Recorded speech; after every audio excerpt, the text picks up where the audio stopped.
split 3 days and 3 nights into Friday to Sunday, Friday nights to Sunday morning, nobody can do it.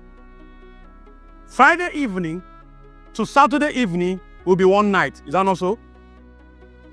Saturday morning to Sunday morning will be one day. Is that not so? Saturday evening to Sunday morning will be 2 nights. Is that not so? So the best you can get will be 2 nights and 1 day. Is it possible to count part of 3 days and part of 3 nights between Friday and Sunday? Let's say it's even an idiomatic expression, right? And it's not to be taken literally. To do so, you must consider that the short time on Friday afternoon is part of the day since Jesus was crucified, since Jesus gave up the ghost by 3 p.m., right? Saturday night was a full night. Saturday was a full day. Okay, let's say Friday afternoon is part of a day, day 1. Friday night was full night. Saturday was full day. Saturday night was a full night. And then somehow Sunday morning was part of a day, even though John tells us that the women went to the tomb and found it empty while it was still dark. You see, which even disqualifies Sunday morning from the whole equation. Even this count would give us just parts of 3 days. Friday, Saturday, Sunday, but only 2 nights, Friday and Saturday.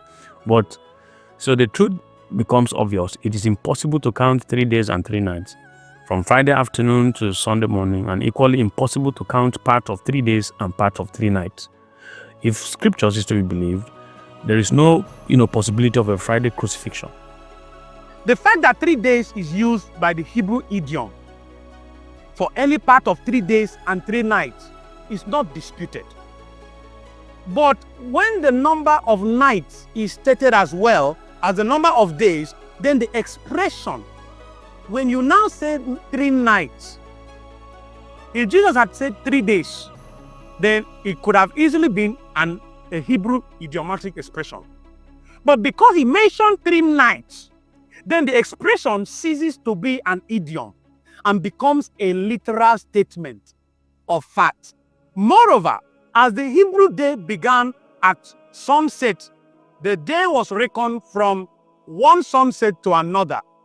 Sunset means 6 p.m. is when the Hebrew day starts. The 12 hours in the day, when Jesus said in John 11:9 that there are 12 hours in the day, you should walk in those hours. The 12 hours in the day being reckoned from sunrise, 6 a.m. Sunrise, 6 a.m. And the 12 hours of the night from sunset, that's 6 p.m. Hence, when it says that Jonah was in the belly of the fish 3 days and 3 nights, which is Jonah 1:17, it means exactly what it says. And this can be the only meaning of the expression in Matthew 12 verse 40 when Jesus said, as Jonah was in the belly of the fish for 3 days and 3 nights, so also the Son of Man will be in the belly of the earth for 3 days and 3 nights. Jesus would have to be buried by 6 p.m., though he died 3 p.m. For 3 nights to begin counting, God had to arrange it in such a way that he will be buried by 6 p.m. by Joseph of Arimathea, so that 3 nights can be factored into the duration that he spent in the belly of the earth. Which will now mean that he had to spend literal 3 days and 3 nights, not figurative. This man went to Pilate and asked for the body of Jesus. Let's go. Then he took it down, wrapped it in linen, laid it in a tomb that was hewn out of the rock where no one had ever been laid. That day was the preparation. The Sabbath was drawing near. What has helped us is that we have believed basically that Jesus died and resurrected. So we find out from scriptures, Matthew 26 verse 19 to 21, 27 verse 33 to 35, that Jesus was crucified at a place called Golgotha on Passover Day, the 14th of the first month of the Hebrew calendar. If you look at Leviticus 23, in the 14th day of the first month, at evening is the Lord's Passover. And on the 15th day of the same month is the feast of unleavened bread unto the Lord. So we have Passover on the 14th day of the first month, which is Nisan 14 or Abib, first month Abib. 14th day, Passover, right? 15th day of the same month, as the very next day, Feast of Unleavened Bread unto the Lord. Remember that a day in the Hebrew calendar then would start 6 p.m. According to John's account, many of the Jews ate their Passover meal the night after the death of Jesus Christ. That's John 18, verse 28. Then they led Jesus from Caiaphas unto the judgment hall, and it was early, and they themselves went not into the judgment hall, lest they should be defiled, but that they might eat the Passover. With the help of the Hebrew calendar, we can calculate that the Passover in AD 31 was on a Wednesday. Now, okay, let's even see the events surrounding, Jesus' death and burial. Here is what we know from scriptures about the events of that Wednesday. Jesus was crucified around 9 a.m., Mark chapter 15, verse 25. At noon, that's 12 noon, began the 3 hours of darkness. There was 3 hours of darkness on the earth from 12 noon, Mark 15:33. Jesus Christ died at the end of that darkness around 3 p.m., Mark 15:34.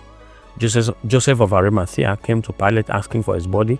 With Pilate's approval, Joseph rushed the body to a tomb nearby just before sunset. That's just around 6 p.m. That evening was the beginning of the Sabbath. Remember, sunset, the Sabbath begins.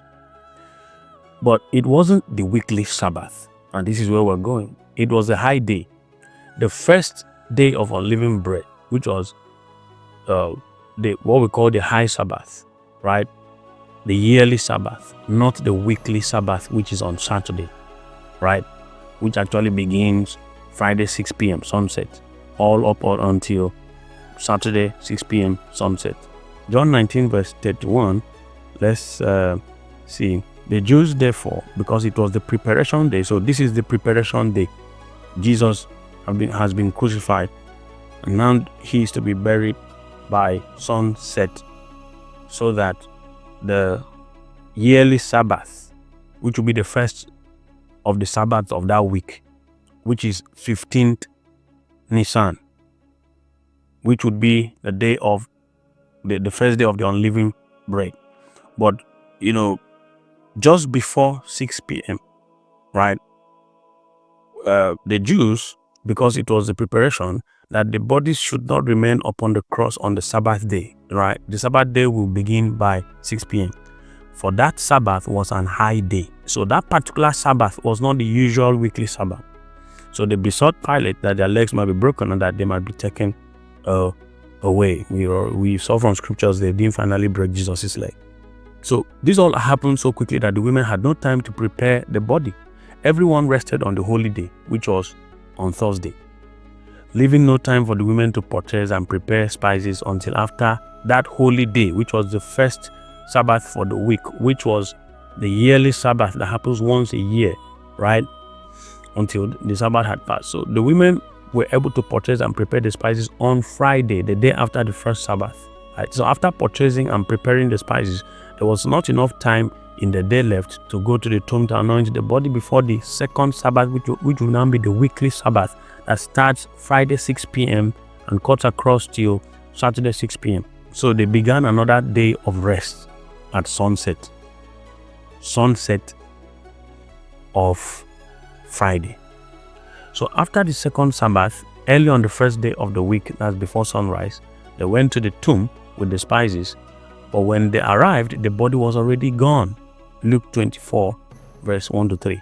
Jesus had been resurrected exactly as he said, after 72 hours in the tomb. That's late on just before 6 p.m. Saturday. All night, he was alive. When the women came early Sunday, 6 a.m., because the Bible says it was still dark. By the time they got there, Jesus had already resurrected. The tomb was empty. Stone rolled away. Right. Okay, so but what about the scriptures that speak of after 3 days, the third day, in 3 days?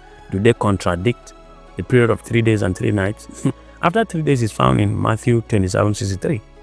If Christ was resurrected just before sunset on Saturday and exactly 72 hours after his body was put in the tomb on Wednesday, then it was after 3 days, which is 6 p.m. 6 p.m. Wednesday to 6 p.m. Saturday satisfies the statement after 3 days. Let's say the statement of Matthew 16:21, the third day. If Christ was buried at sunset on Wednesday, then Saturday would be the third day. Thursday was the first day, right? Then Friday, then Saturday, third day. This term creates no problem since Saturday clearly qualifies as the third day. In 3 days is found in Matthew 26:61. The same holds true. At 6 p.m. resurrection on Saturday is in 3 days or within 3 days, like Mark 14:58 says. The Western Church led by Rome, right, was of the opinion that that Christians should not celebrate the Passover, right? Because Jesus had become the Passover, right? And so 325 AD, even the Council of Nicaea said it should be the day of worship should be Sunday morning to commemorate when Jesus resurrected, according to their calculation. I mean, it's still fine because Jesus appeared to Mary Magdalene, his disciples, on Sunday morning, then Sunday evening, right? So the day he appeared to the people was Sunday, but he resurrected by Saturday just before sunset, and that makes it 3 days and 3 nights.